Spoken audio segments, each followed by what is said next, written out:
makes me want to have a bowl. So we drive on, guys, because a man who was caught with 140,000 worth of cannabis at a Cork checkpoint has asked for his case to be struck out. This is a case that unfolded here in Cork a couple of years, or last year, in Glanmire, when a driver was stopped at a checkpoint and the 7 kilos of cannabis was found in the back of his van. In this case, basically the guy's asking for it to be struck out now because it's taken too long for the charges to be brought against him. So the defendant here is saying that sorry, no, I'm just getting these comments up. Sergeant Pat Lyons reminded Judge Olin Keller he has requested a report on the progress in the case.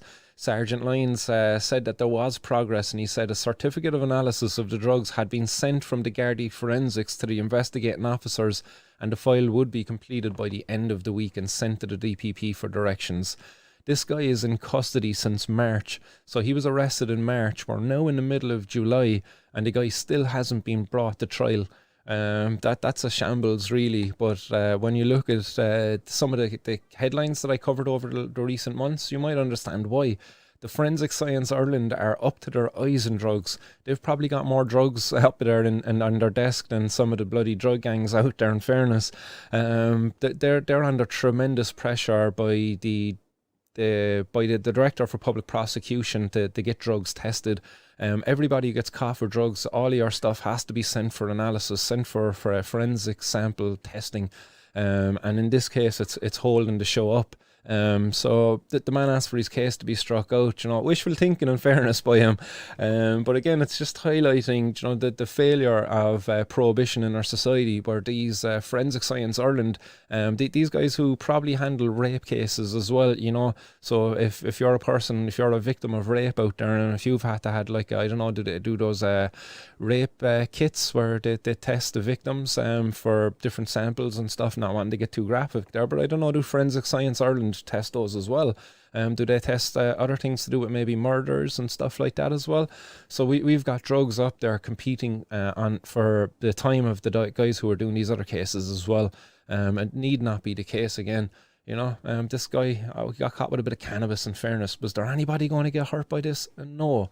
Do you know, the biggest danger here was if this gets sold to a minor, and the only way that you're going to prevent that is by regulating it. And that's the conversation we should be having here. We shouldn't be wasting any more of the public's time anymore, the public's money, on these stupid bloody cases. Like, the Cannabis Regulation and Legalisation Bill is going to be up before the government later this year by Gino Kenny. Like, if we legalise and regulate cannabis in this country later this year, what are we going to do to all these people we've locked up over the last couple of months? Do you know, the guy who just got, what was it, 6 years or 8 years for €6 million worth of cannabis? Like, what are we going to do to that guy? We're going to have to let him out, surely. Like, we can't keep him locked up for 8 years for having 6 million worth of cannabis, when basically there's people out there now with legitimate businesses selling the same product he's locked up for. That would be totally absurd. So, like, what's going on here? Like, why are these judges not, like, come on, the tide is turning, there's a change on the horizon. These people that you're locking up are going to deserve apology in a day in a not too distant future. They're going to have to be freed. We're doing untold harms that you know, just stop.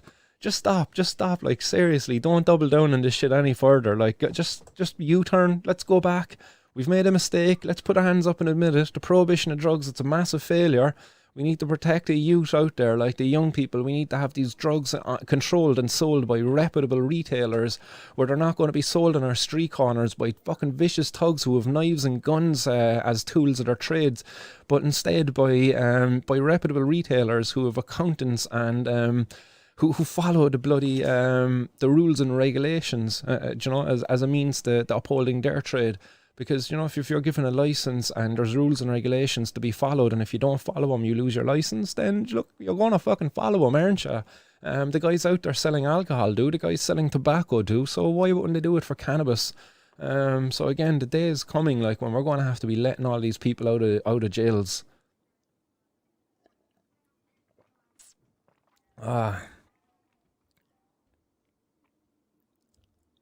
Sorry, just looking at some of your comments there. So, anyone able to help Monsieur Fudge get there tomorrow? Definitely, Monsieur Fudge, guys, is looking for some help. If somebody can help out Monsieur Fudge, definitely.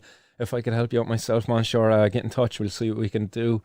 Who else is out there in the comment section? Go man, try searching the URL for this live stream. It doesn't show your live stream in the results, even if you filter to live. Also, even if you search. Oh shit, man! Looks like I'm getting shadow banned. No.